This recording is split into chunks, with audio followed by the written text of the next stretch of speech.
Tá.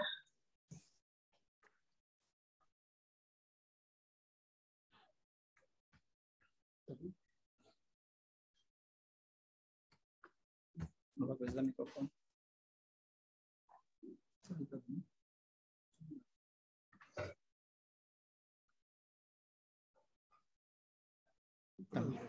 Ok, muito boa tarde. Não sei se me ouvem.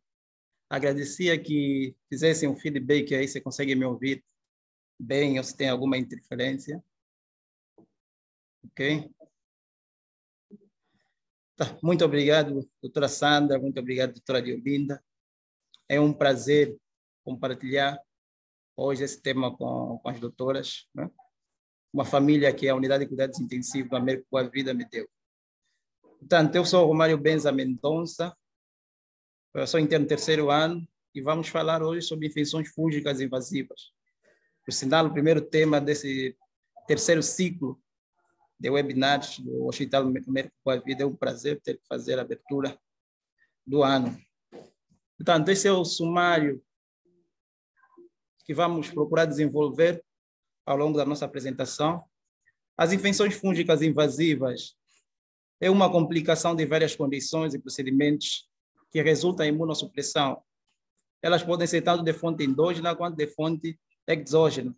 O grande exemplo de fonte endógena são aqueles pacientes que sofrem alguma cirurgia, sobretudo a nível do trato gastrointestinal. E das fontes exógenas temos o grande exemplo de doentes que vão tendo um catéter venoso central para qualquer intervenção terapêutica. Portanto, as infecções fúngicas invasivas, como podem muito bem notar, são infecções que vão ocorrendo em doentes, sobretudo imunodeprimidos, doentes neutropênicos e tudo mais. Elas perdem apenas, isso em termos de infecções da corrente sanguínea, perdem apenas para os estafilococos, não é? Elas correspondem a 10% de todas as infecções da corrente sanguínea, sendo que esse bolo é representado, sobretudo, pelas cândidas, que correspondem a 80% das infecções fúngicas invasivas. Por isso é que uma boa parte da nossa abordagem aqui hoje vamos falar muito mais sobre infecções fúngicas por cândida. Tem uma taxa de mortalidade de cerca de 45%, como vem, é uma taxa de mortalidade bastante alta. Com base nesses dados, a OMS, ainda no final do ano, no terceiro trimestre, havia divulgado este documento, onde chama a atenção a grupos de fungos que precisam de alguma intervenção urgente, sendo que dividiram em 3 grupos: grupo crítico, grupo alto e grupo médio. Se os colegas puderem notar, logo no grupo crítico, então, o Cryptococcus, está Candida, está Aspergillus. E no grupo médio temos aí os mucorales. Portanto, essas 4 são as grandes principais causadoras de infecções fúngicas invasivas. Cada um com sua particularidade, é claro, não é? Então, aqui estão listados os fatores de riscos. Dentre os principais fatores de risco, temos aqueles doentes que são portadores crônicos já de diabetes mellitus, doentes renais crônicos, doentes sob terapia dialítica, os doentes que têm algum suporte ventilatório mecânico prolongado ou internação prolongada também em unidade de cuidados intensivos. Mas aqui paro que é para chamar a atenção sobre o uso de antibiótico de amplo espectro, que acabam por destruir a flora microbiana normal do nosso organismo e levando, então, a infecções fúngicas invasivas. Neste artigo, que foi divulgado em 2006, chama logo a atenção sobre o uso de antibióticos de amplo espectro. Havia sido analisado sobre o efeito da piperacilina, tazobactam e vancomicina, e notou-se que estavam intrinsecamente ligados ao surgimento de Candida glabrata e cruzei, que são os 2 grandes subtipos de cândidas que mais amedrontam, sobretudo o pessoal da unidade de cuidados intensivos, quando se fala de candidíase, porque são esses que são grandes causadores ou que estão envolvidos sobre de que maneira com antifúngicos resistentes. Essas cândidas têm uma alta resistência, sobretudo aos azólicos. O diagnóstico para infecções fúngicas invasivas, assim conforme as outras doenças, ela leva em consideração os aspectos clínicos, os biomarcadores, a cultura, evidência radiológica e histopatológica. Contudo, nenhum desses, por si só, acaba por nos levar à certeza de que estamos diante de uma infecção fúngica invasiva. É necessário nós ter que fazer uma boa história clínica, direcionarmos muito bem o nosso raciocínio. Assim, acabamos por dar maior realce aos achados que nós vamos ter. Portanto, se nos chega, por exemplo, um doente com um aumento de volume do globo ocular, ou então um doente que vai tendo alguma sinusopatia e já é portador de diabetes, dentro das infecções fúngicas invasivas, é lógico que a primeira entidade que temos que pensar é na mucormicose, não é? Que faz parte da família das mucorales. Portanto, um doente que vai nos chegar, e pela história clínica, nós acabamos por descobrir que já é um doente que teve antecedente de tuberculose, sobretudo multidroga resistente, com formação de caverna, a primeira entidade que é lógico que vamos ter que pensar é no aspergilo, que é das entidades que gosta dos espaços que vão ser deixados, portanto, por alguns órgãos já desvitalizados. Portanto, nós podemos, se calhar, solicitar um TAC, não é? Se vocês notarem, logo no lado esquerdo, temos a imagem de um TAC, onde nota-se que no centro há um padrão de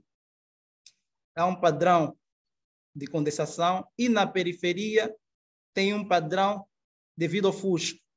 Quando dentro das infecções fúngicas invasivas, quando recebemos um TAC desse, a primeira entidade que nós devemos pensar é no aspergilo. Já a segunda imagem de TAC, vocês podem ver, não é? Tem aqueles branquiçados logo na periferia e depois o padrão devido ao fusco está no centro. Neste caso, nós podemos pensar nas outras entidades, não é? Que levam a este quadro, como os próprios tumores e tudo mais.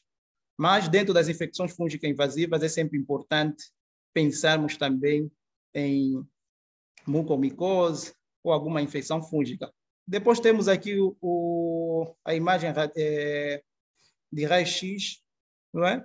Diante de um doente que vai apresentando já uma comorbidade de HIV e nos apresenta um padrão desse de raio-x, vai apresentando dispneia, vai apresentando outros sintomas que nos falam de algum processo que esteja acontecendo a nível do pulmão. Com esse padrão, é lógico que a primeira entidade que devemos pensar é a criptococose. Temos aí o TAC também, que é muito mais sugestivo de criptococose. Portanto, a sintomatologia das infecções fúngicas invasivas depende muito do órgão também que vai ser afetado. Não existe um padrão típico de que nós, quando vemos o nosso doente, fazemos o exame físico, olhamos, isso é infecção fúngica invasiva. Não, as manifestações vão dependendo muito do órgão que é afetado. Por exemplo, o aspergilo num doente, um doente com aspergilo pulmonar pode apresentar hemoptise e nos levarmos a pensar se calhar que é tuberculose, e às vezes não é tuberculose. Talvez é um doente que já teve antecedente de tuberculose, e neste caso já não estamos diante de uma reativação de tuberculose, e seja o aspergilo. Os biomarcadores, quando começaram a entrar em estudo, muita gente estava expectante, pensando que se calhar viriam tirar toda essa dúvida acerca da abordagem do diagnóstico das infecções fúngicas invasivas. Quem pensa que os biomarcadores vão nos dar 100% de certeza que estamos diante de uma infecção fúngica invasiva, é bom que tira esse raciocínio, né? Era bom se nos desse, mas na verdade também tem a sua sensibilidade e especificidade, não é? Suas particularidades, que não necessariamente nos leva de certeza de que estamos diante de uma infecção fúngica invasiva. Então, os biomarcadores são tantos que foram desenvolvidos, mas aqui nesta primeira imagem, temos a manana, antimanana, o D-arabinitol e o anticorpo do tubo digestivo, que são específicos quando estamos diante de uma infecção fúngica invasiva por Cândida.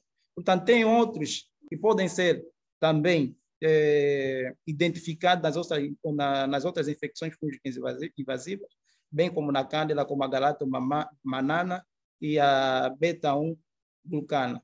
Mas, infelizmente, elas não detectam o criptococcus nem o Zygomicectus. Portanto, se for para orientar melhor a nossa linha de raciocínio, sendo que a D-glucana acaba por detectar uma boa variedade dos fungos, talvez seria o primeiro exame nós a solicitarmos, não é? Se vier positivo, é porque talvez o doente ou tenha colonização ou então tenha a mesma infecção. E depois aí vamos delineando melhor nossas solicitações dos biomarcadores. Portanto, esses exames têm a sua especificidade e têm as suas sensibilidades também, que não atingem 100% conforme eu já disse, porque eles podem ser, podem nos dar valores preditivos negativos, preditivo positivo, que são falsos, não é? Porque uma pessoa que tiver colonização e não uma infecção como tal, pode apresentar-se de forma positiva. Tá? Os doentes que vão fazendo uso de antibióticos de amplo espectro, sobretudo os beta-latâmicos, podem também ter esse exame negativo. Como vem, então, ele pode estar presente em algumas situações que não são necessariamente uma infecção fúngica invasiva. Aqui, neste quadro, nós temos os 3 grandes grupos farmacológicos que são usados para tratamento das infecções fúngicas invasivas, sendo que temos aqui os azólicos, que é representado pelo fluconazol, itraconazol, cetoconazol, e agora vão aparecendo também o voriconazol, o isavuconazol. Quando se faz o uso desse grupo, há que ter atenção da hepatotoxicidade que eles podem causar. Nesse caso, temos que monitorar, ver bem a função hepática, e elas não devem ser usadas em doentes com neutropenia grave, ou doentes que tenham miocardite ou endocardite, ou então que é para dose de ataque, pensando numa infecção fúngica invasiva no sistema nervoso central. Os poliênicos, que é representados pela anfotericina, celifosomal, desoxicolato, fazem parte dos poliênicos. Quando estamos a usar esta medicação, estes medicamentos, é necessário nós monitorarmos a função hepática, a função renal, sobretudo, mas também a função hepática, até cardiovascular, também devem ser monitorados, porque eles podem causar alguma toxicidade sobre esses órgãos. E quando usado a anfotericina B, as bibliografias dizem que ele tem melhor efeito quando se usa juntamente com a flucitosina, que a flucitosina é um gestático que acaba por potencializar a ação da anfotericina B. E depois temos aqui as equinocandinas, né, que agora começam a ser vistas como meninos de ouro para tratamento das infecções fúngicas invasivas por candidíase, que é representado pela caposfundina, micasfundina, nidofundina. E também, quando se usa essa medicação, ou esses medicamentos, ou esses fármacos, há necessidade de vermos a função hepática. Portanto, em termos de tratamento, nós nos baseamos, sobretudo, na Sociedade Europeia de Cuidados Intensivos e na Sociedade de Doenças Infecciosas Americanas. Eles vão separando em relação ao tipo de tratamento. Eles dizem que o tratamento profilático são aqueles que são feitos em doentes graves com alto risco de desenvolver cândidas invasivas devido a fatores de riscos intrínsecos. Portanto, são aqueles doentes que são portadores de alguma imunossupressão ou fatores de risco como choque, cirurgia abdominal de longa permanência. Já o tratamento preventivo é direcionado para aqueles doentes com risco também de infecções fúngicas invasivas, isso nesse caso o Candida, com diagnóstico baseado em biomarcadores. Quer dizer que são aqueles doentes que fizemos os testes serológicos e estão positivos, mas não apresentam uma doença como tal, não apresentam sinais ou não apresentam um quadro clínico que justifique o uso de antifúngico de forma já assim rápida. Portanto, tem apenas marcadores fúngicos positivos, mas não apresentam mais um outro qualquer sinal. O tratamento empírico é dirigido para aqueles doentes com sinais e sintomas de infecção, juntamente com fatores de riscos específicos para infecções fúngicas invasivas, independentemente dos biomarcadores. São aqueles nossos doentes que vão aparecendo nas nossas unidades, em choque séptico, em sepsis, aqueles doentes que vão apresentando já febre mantida, mas que nós, infelizmente, não temos biomarcadores que é para nos delinear melhor o nosso raciocínio, mas eles apresentam, já fazem uso de antibioterapia empírica para tratamento de bactérias, mas que, infelizmente, não tem resultado, entram nesse grupo de tratamento empírico. E tratamento direcionado é baseado no isolamento do patógeno, né? Isso acaba por ser o que mais nos dá segurança em termos de tratamento para infecções fúngicas invasivas. Aqui, nesse slide, estão os dois principais documentos que foram divulgados. Por um lado, do vosso lado esquerdo do ecrã, está o documento que foi divulgado pela Sociedade Europeia de Cuidados Intensivos, juntamente com a Federação de Microbiologia, a Sociedade da Europa. E do lado direito está o documento que foi divulgado pela Sociedade Americana de Doenças Infecciosas. Portanto, nesses dois documentos, as recomendações, na sua maioria, são quase as mesmas, não mudaram quase nada. Então, é com base a esse documento que nós vamos desenvolver acerca do tratamento. Eles usaram o sistema de classificação de GRAD, que classifica em níveis de evidência alto, moderado, baixo e muito baixo. Portanto, foram analisados para profilaxia. Primeiro foram analisados seis artigos. Desses 6 artigos, 4 falaram a favor, 4 diziam de que quanto mais cedo nós usamos os antifúngicos, melhor tínhamos sucesso com os doentes. Se vocês notarem nesse gráfico que está aí abaixo, não é? Vocês vão notando que aqueles doentes que fizeram antifúngico logo no dia da cultura, no dia da sua admissão em cuidados intensivos, a taxa de mortalidade foi de 15. Já aqueles que foram um dia depois, a taxa de mortalidade foi mais ou menos de 25. No segundo dia foi de 35, 3 dias 45. Então, com esse artigo, queria chamar a atenção que quanto mais cedo introduzimos antifúngicos, melhor é o prognóstico de doente, porque reduz também a mortalidade. Portanto, esses artigos falavam a favor disso.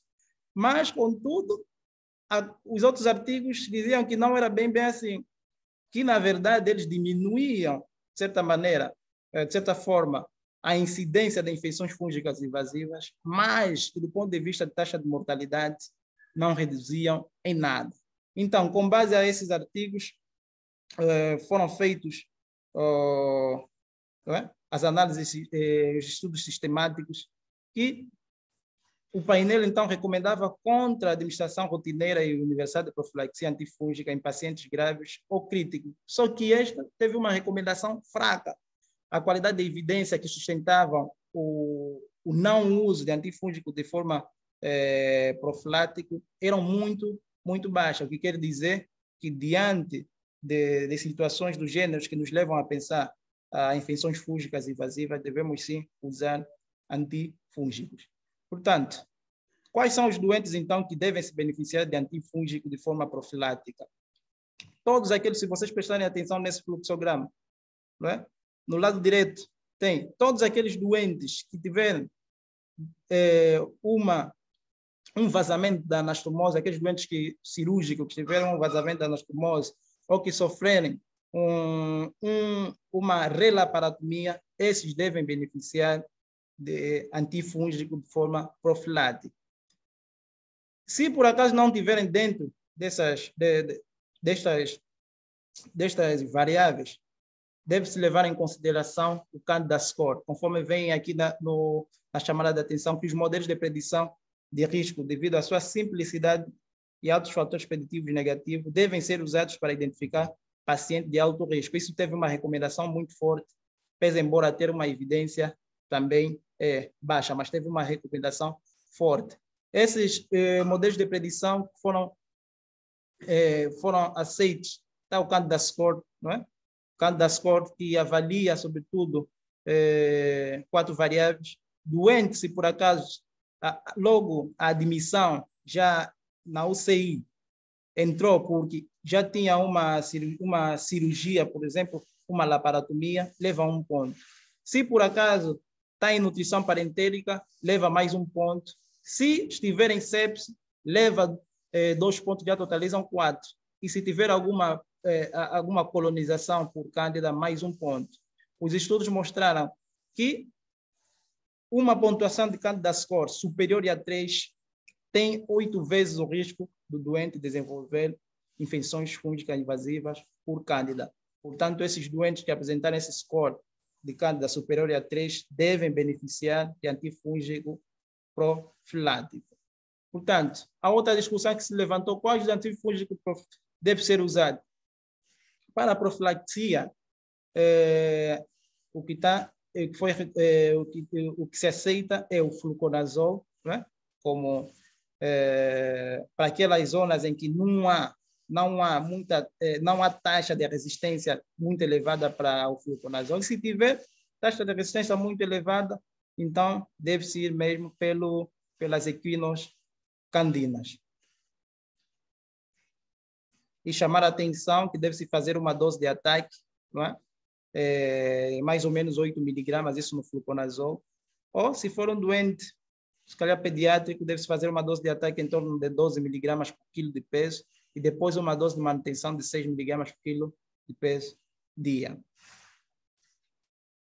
Em relação ao tratamento preventivo, o painel não recomenda o uso de terapia antifúngica preventiva em pacientes críticos. Isso também teve uma recomendação fraca.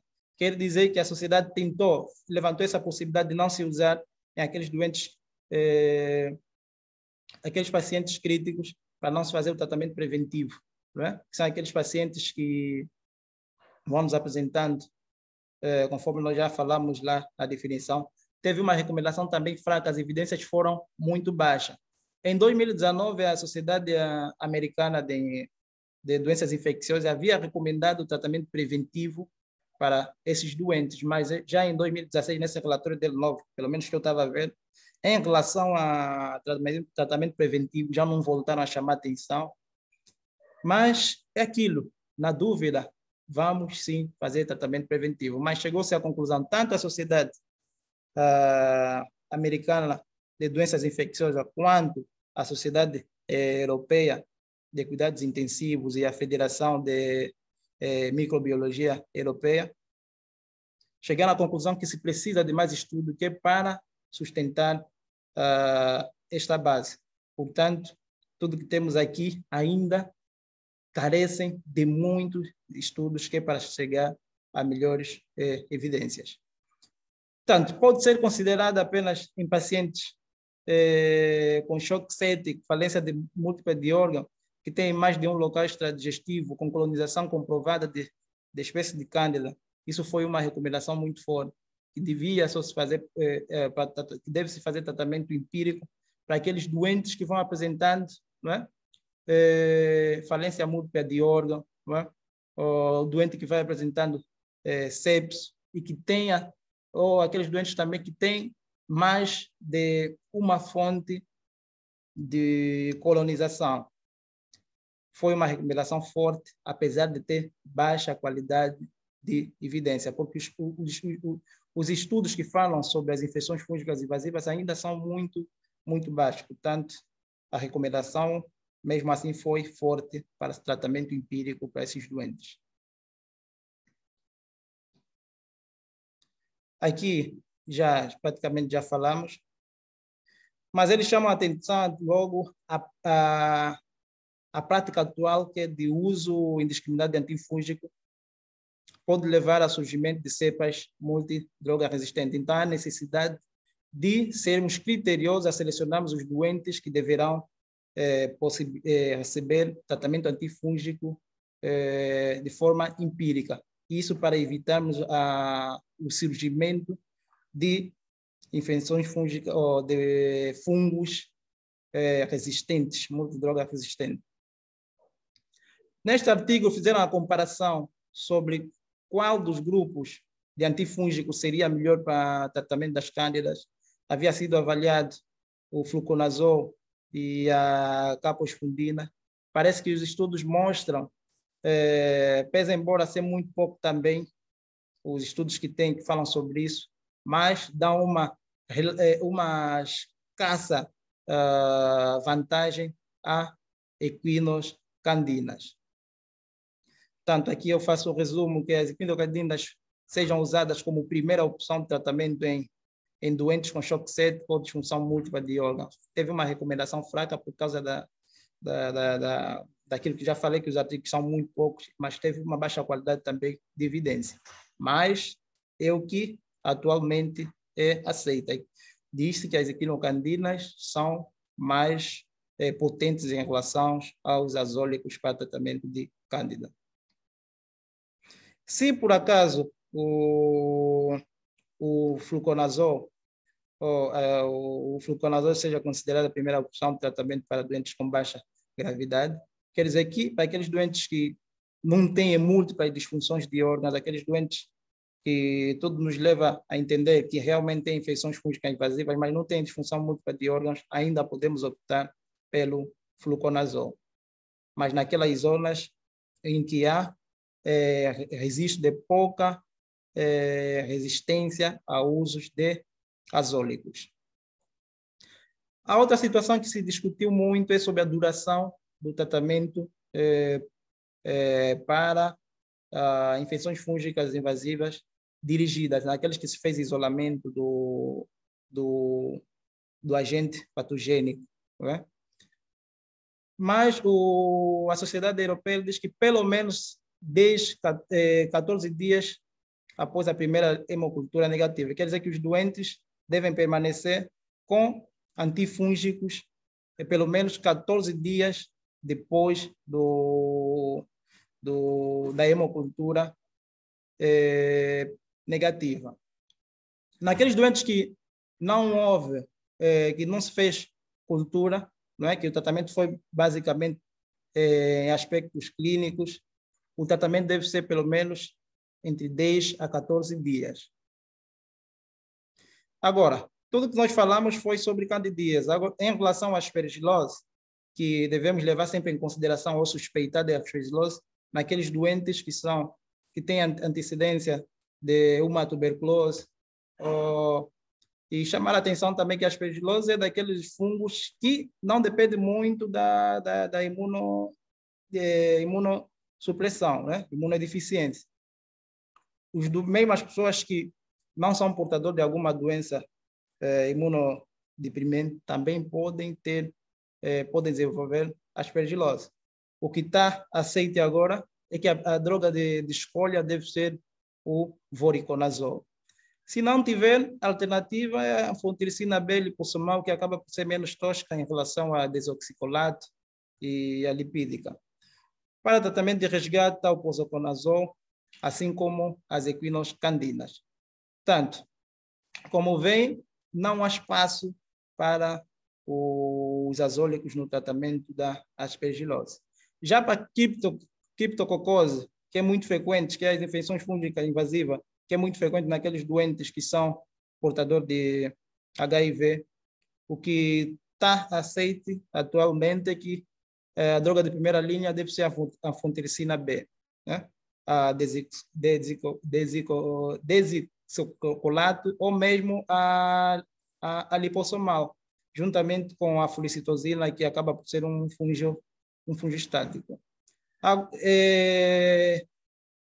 Se por acaso não tivermos e só temos o fluconazol não é muito aceito que é para indução, isso no tratamento para a primeira linha para criptococos. Se nós não tivermos o anfotericina B,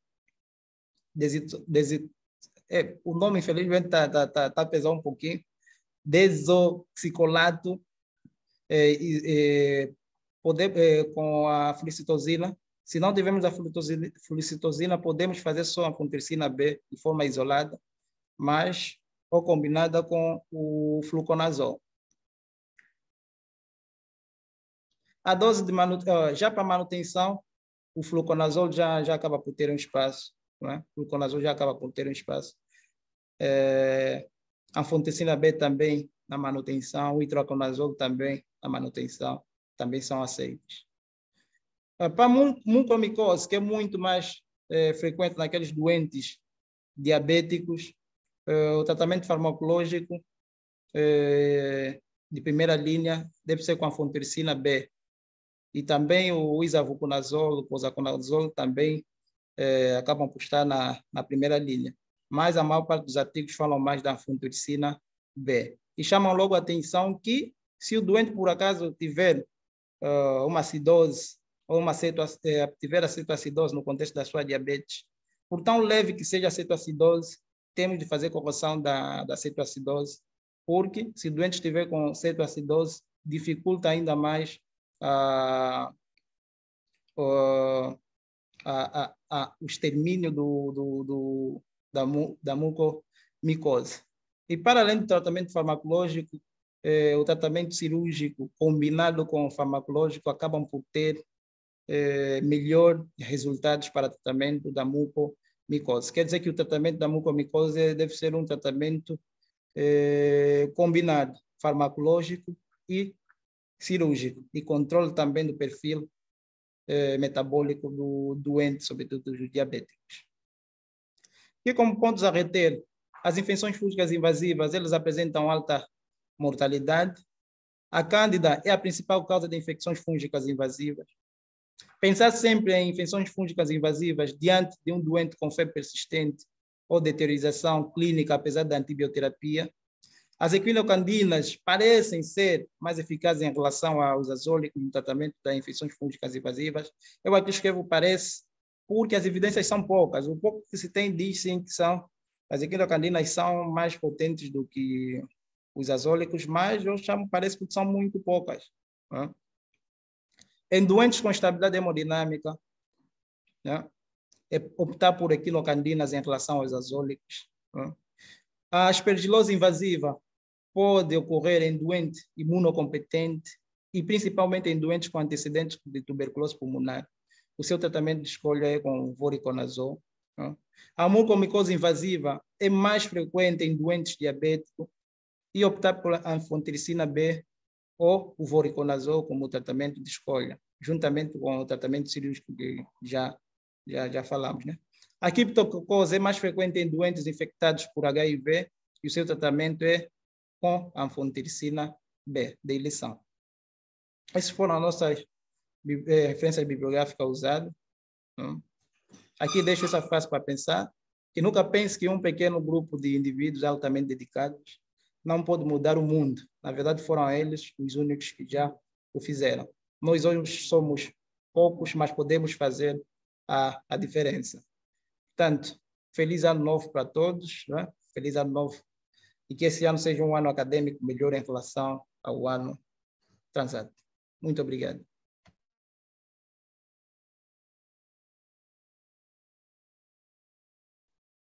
Muito obrigado, doutor Romário. Muito obrigado, doutor Romário, por nos ilustrar sobre esse tema bastante pertinente, as infecções fúngicas invasivas. Então, aprendemos quais são os fatores de risco, qual é o quadro clínico, que é o exame solicitar e o tratamento. As infecções fúngicas invasivas são um grande problema de saúde pública, devido à mortalidade e à mortalidade que elas causam. Nem por isso que a OMS está muito preocupada e elas estão no grupo de risco, principalmente o criptococo, a cangalbincas, mucurar, entre outros. Então, o momento agora é para pergunta e resposta e aquecemos.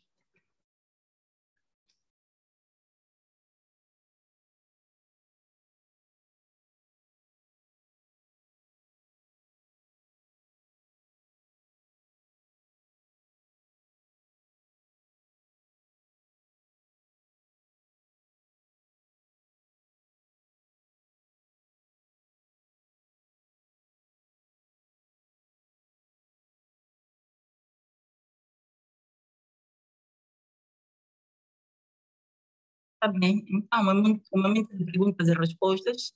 Se puder, podemos escrever as perguntas ou levantar a mão para darmos a palavra. Temos 10 minutos para perguntas e respostas.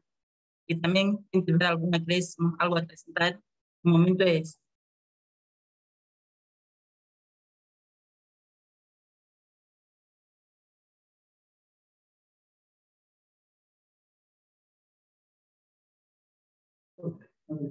Por acaso, das infecções fúngicas invasivas, temos tido alguns doentes na nossa unidade de cuidados intensivos e uma das que nos chama muita atenção é a mucormicose rinocerebral. É uma infecção fúngica invasiva muito frequente nos doentes imunodeprimidos, conforme vimos fatores de risco. E a maior parte dos doentes que vimos com mucormicose rinocerebral eram doentes diabéticos. E fizemos o diagnóstico meramente clínico, porque as culturas, como o Dr. Romário bem disse, levam mais tempo. Então, temos que pensar nessas infecções para poder diagnosticar e tratar antecipadamente. Enquanto mais cedo diagnosticarmos a infecção e tratarmos, vamos ter melhores resultados. Nosso doente pode sobreviver. Temos que ter uma alta mortalidade pode chegar de 45% a 60%.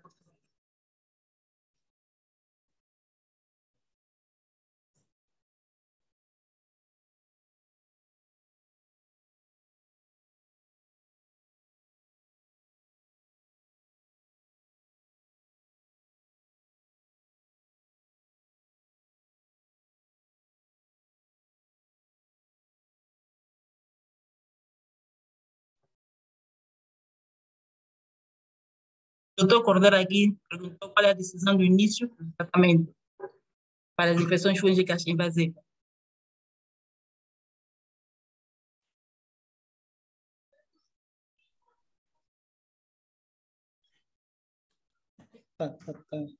Não sei se conseguem me ouvir. Ok. A decisão para a instituição dos antifúngicos deve ser o mais precoce possível, porque quando nós pensamos em infecções fúngicas invasivas, né, até excluirmos se por acaso a nossa linha de raciocínio já nos leva a pensar logo nas infecções fúngicas invasivas, desde o momento que nós começamos a suspeitar, temos logo que tratar, porque de acordo com aqueles artigos que eu mostrei, né, notou-se que quanto mais cedo se começa os antifúngicos, melhor é o prognóstico para o doente. Apesar disso, é aquilo que eu chamei a atenção, de que ainda é necessário, né, muito mais estudos que para as evidências serem fortes em relação a essa tomada de decisão.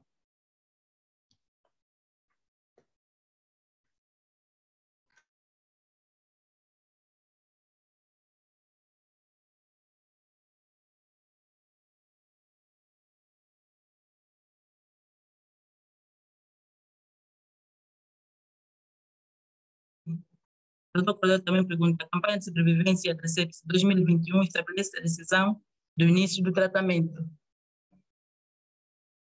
O que é que a Survival Sepsis Campaign fala sobre o início da terapêutica antifúngica? O doutor Romário tem alguma coisa a comentar?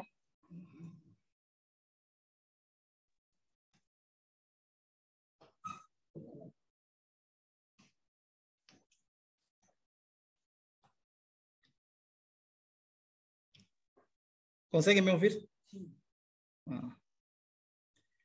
Sim, por acaso o último encontro sobre sepsis de 2021 chama a atenção a instituição dos antifúngicos, né? Chama a atenção a instituição dos antifúngicos. Mas é aquilo, eu por acaso trouxe mais essa da sociedade europeia e da sociedade americana, né? Que logo chamam logo a atenção desde o momento em que nós começamos a suspeitar, devemos instituir antifúngicos. Né? Então, nesse caso, na prática clínica, se calhar devíamos levar em consideração o Candida score. Né? Levamos o Candida score. Se nós, por acaso, tivermos uma pontuação superior a 3, temos que necessariamente começar com a instituição dos antifúngicos. Né? A sepsis, como tal, no Candida score, ela contribui já com 2 pontos. Né? Doente com sepsis já contribui com 2 pontos. Se tiver mais as outras variáveis, logo começamos com a instituição dos antifúngicos. Agora, se por acaso o doente chega-nos com sepsis, mas a nossa linha de raciocínio ainda nos leva a pensar que talvez essa sepsis esteja relacionada com infecções bacterianas, é lógico que vamos ter que tratar inicialmente pensando nas infecções bacterianas. Se a nossa linha de raciocínio continuar, e mais pensando já nas infecções fúngicas invasivas, aí devemos levar em consideração a instituição dos antifúngicos. Não sei se a doutora Diolinda tem alguma coisa para acrescentar. Choque séptico com fator de risco quando iniciar a terapêutica antifúngica, acho que é de imediato. Exatamente. Tem múltiplas disfunções, é um doente crítico e assim começamos a terapêutica antimicrobiana também, temos que iniciar a terapêutica antifúngica, principalmente quando tem fator de risco. São um doente diabético, um doente renal crônico, tratamento de insuficiência renal, um doente com neoplasia, não temos como. Devemos iniciar logo de imediato a terapêutica antifúngica. Porque só assim é que podemos ter bons resultados. Caso contrário, temos desfechos não favoráveis.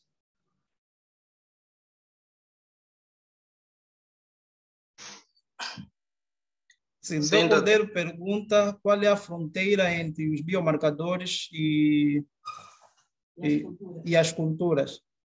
Os biomarcadores, eles têm a vantagem de serem imediatos, né? Fizemos o teste, ainda mesmo hoje nós temos o resultado.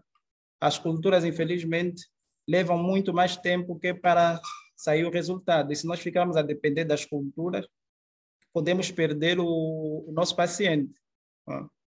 Então, em outros lugares em que têm o privilégio de fazerem os biomarcadores, fez os biomarcadores estão positivos, excluiu-se os outros fatores que podem contribuir para que os biomarcadores estejam positivos, tem que iniciar antibioterapia, antifúngicos de imediato. Tem aqui outra pergunta do Dr. Cordeiro, que se existe alguma vantagem, sei como é que eu faço que para... Ser considerado paciente de alto risco. Então, é necessário avaliar a zona interdiana da instituição.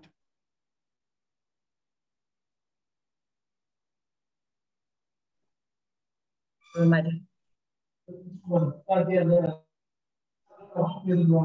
Agora que eu entendi melhor a pergunta.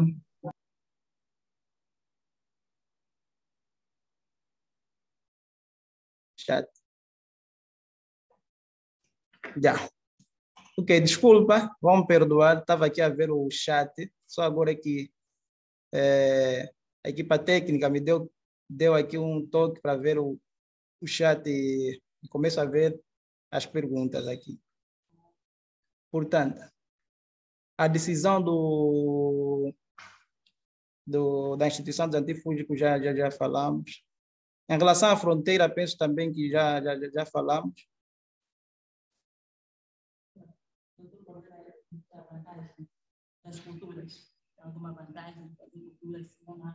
Sim, a vantagem das culturas, se tem alguma vantagem, sim, as culturas sim têm alguma vantagem, porque nos dão com uma certa segurança, sobretudo para descalonarmos os antifúngicos, né?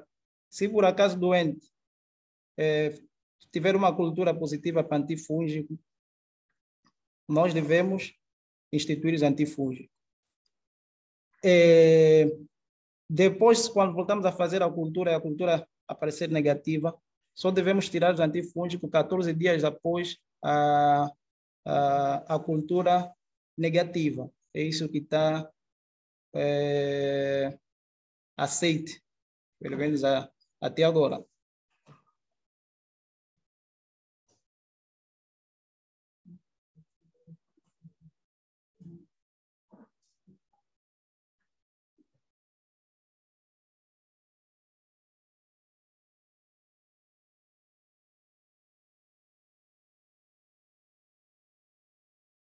Trabalhar ou estudar a flora microbiana da instituição. Doente com sepsis é considerado paciente de alto risco. A par disto, é necessário avaliar ou estudar a flora microbiana da instituição.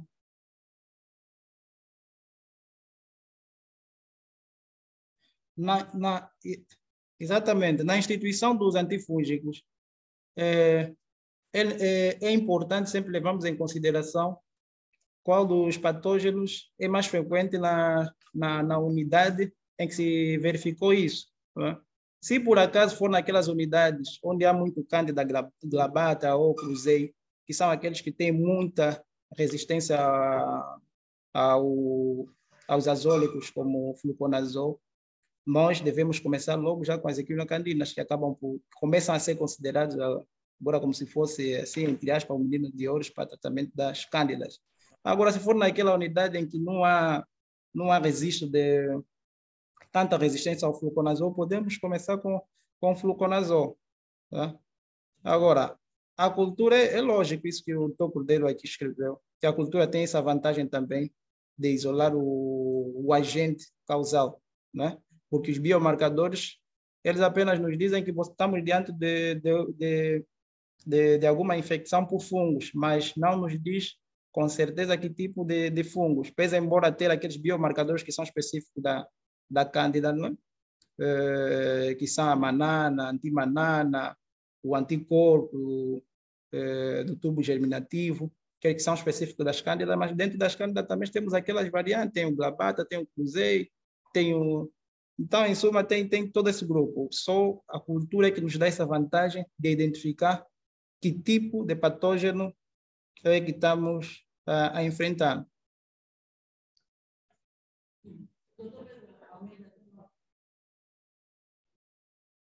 Doutor Pedro Almeida, tem alguma contribuição a fazer? Vamos a escutar. Doutor Pedro Almeida, tem a palavra. Boa tarde a todos. Boa tarde. Boa tarde. Boa tarde. Sim. Eu acho que alguns pontos tão relevantes aqui já foram levantados pela equipe. Quanto à instituição de antifúngico na sepse ou choque séptico, na verdade, as recomendações são fracas, segundo as outras organizações. As recomendações são fracas, mas sugerem que quando nós suspeitamos, melhor instituir do que pensar e não instituir os antifúngicos. Apesar de ser fraca, mas sim está recomendada a instituição. Quando nós pensamos e suspeitamos a presença do antifúngico, no caso de choque séptico ou sepse, há uma necessidade de nós instituirmos antifúngico. Obrigado. Sim, pessoal.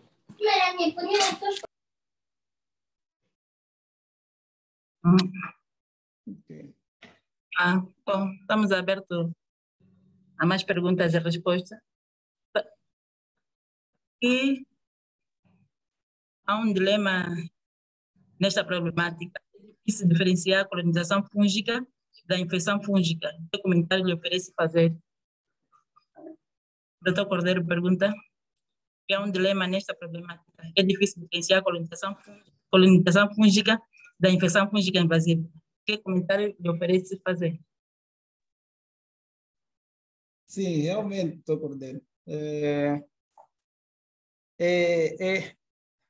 É uma tarefa não fácil, pelo menos mesmo a sociedade americana quanto a europeia chamam a atenção a isso. Por isso é que os biomarcadores, não digo que perderam peso, não perderam peso, mas têm essa desvantagem de não nos ajudarem também a discernir isso, se estamos diante de uma infecção fúngica invasiva como tal, ou se estamos apenas diante de uma colonização, porque há muita gente que são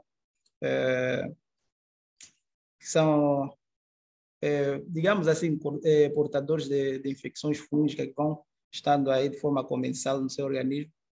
E agora, a barreira entre infecção fúngica invasiva, colonização, o limite eu digo que é muito mínimo. Aí devemos levar sempre em consideração os outros fatores, como é que o doente está, quais são os fatores de risco que ele tem, não é? Se o doente estiver já em choque séptico, o doente tem comorbidades importantes, devemos levar sempre em consideração, vale a pena cobrir ou não cobrir? Porque se for infecção fúngica invasiva, não é? Se nós cobrirmos, melhor teremos o prognóstico do doente. Se for colonização, temos o risco de induzir a multidroga resistente, antifúngica multidroga resistente, mas temos a barreira é muito mínima. Então, por isso é que eu, tendo em conta os artigos que fomos lendo, é que na suspeita devemos começar mesmo com a instituição de antifúngico. Por acaso, houve uma emergência das infecções fúngicas invasivas e estava a ler um artigo sobre a mucormicose renocerebral.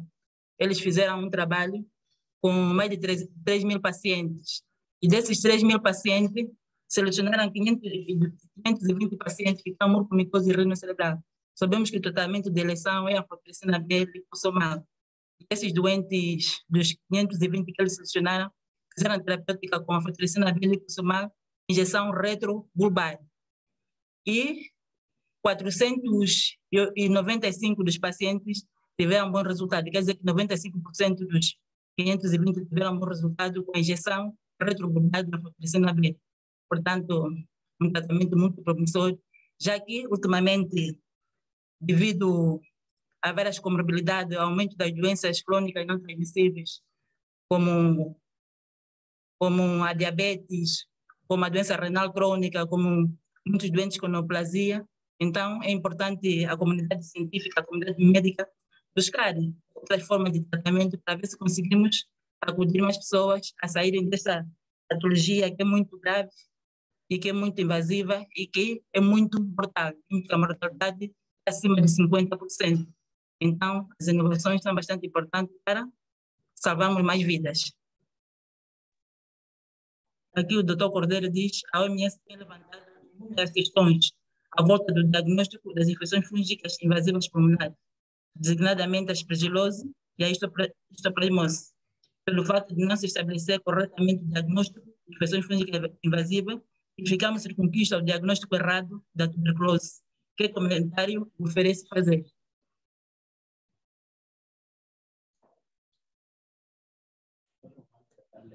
Sim, estou aqui só a ler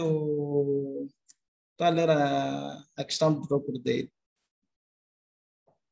Então, a OMS tem levantado inúmeras questões à volta do diagnóstico das infecções fúngicas invasivas pulmonares, designadamente aspergilose, histoplasmose, pelo facto de não se estabelecer corretamente o diagnóstico de infecções fúngicas invasivas, circunscrito ao diagnóstico errado da tuberculose. O comentário lhe oferece fazer.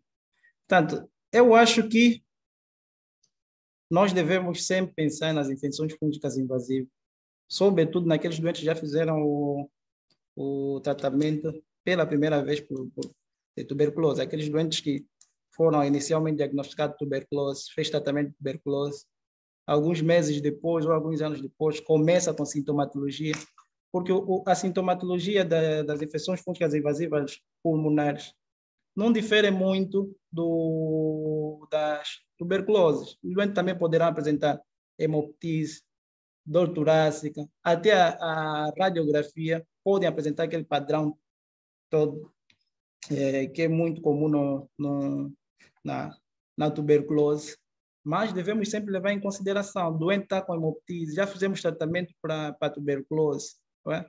Fez tratamento para tuberculose, GeneSPERT negativo, os outros exames para diagnóstico de tuberculose negativo, temos que necessariamente pensar nessas possibilidades. Nós, há tempos, eu penso que em 2021, tivemos um doente na medicina interna, que era um doente que é típico desse doente que o Dr. Cordeiro fez aqui o comentário, doente com antecedente de tuberculose, né? Começou a ser tratado, fez tratamento, foi seguido na unidade próxima de sua localidade, depois volta, foi tratado como recidiva da tuberculose. Quando vem para a nossa unidade, já aqui no serviço de medicina, levantou-se a possibilidade de ser aspergilose. Quando começamos com a instituição dos antifúngicos, de fato o doente começou a ter melhoria. É claro que a melhoria desses doentes, sobretudo da aspergilose, também não é uma melhoria assim de um dia para o outro. É uma melhoria que vai sendo lentamente, uma melhoria assim arrastada. O doente poderá continuar sempre com as dores torácicas. Às vezes pensamos, será que estamos bem na linha de raciocínio? Mas é necessário sempre levantarmos essa possibilidade. Graças nosso doente evoluiu bem. Até na altura, eu ainda deixei lá, mas estava... Não, já não. Teve alta e voltou para ativo, para seu local de trabalho. Dr. Romário respondeu muito bem a esta pergunta, mas também é importante fazer uso dos exames complementares. Um doente que vimos que teve tuberculose pulmonar e continua a recidivar, é importante fazer exames complementares. Um deles também é a fibrobroncoscopia. Podemos fazer um laboratório broncoalveolar e fazer exame desse produto e temos aí o nosso diagnóstico de uma infecção fúngica invasiva. Então, nem só fazemos outros exames como o raio-x, um doente com tuberculose resistente, temos que buscar outros meios de diagnóstico para assim vermos se tem uma outra infecção ou não. Não só pensar na tuberculose. Como dissemos, as infecções fúngicas invasivas têm que ser pensadas. Só pensando nela é que vamos fazer o diagnóstico e vamos tratar corretamente o nosso doente. Se não pensarmos nela, não tratamos e temos desfechos não favoráveis.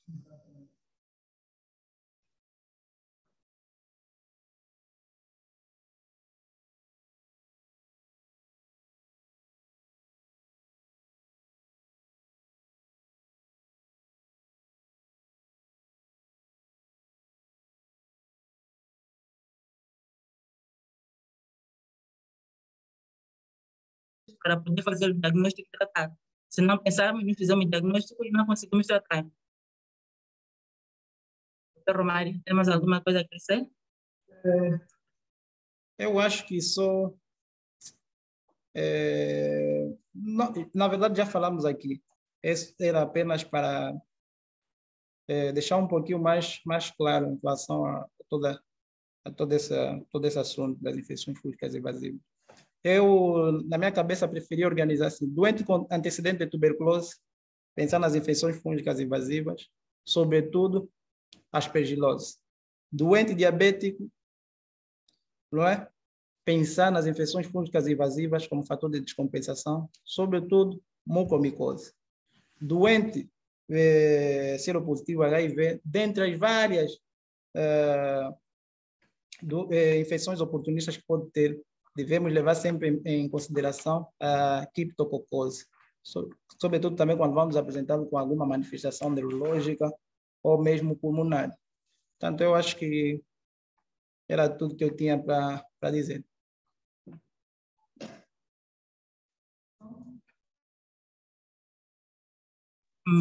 Bem, se não tivermos mais nenhuma questão, nenhum acréscimo, então vamos dar por concluída o nosso webinar.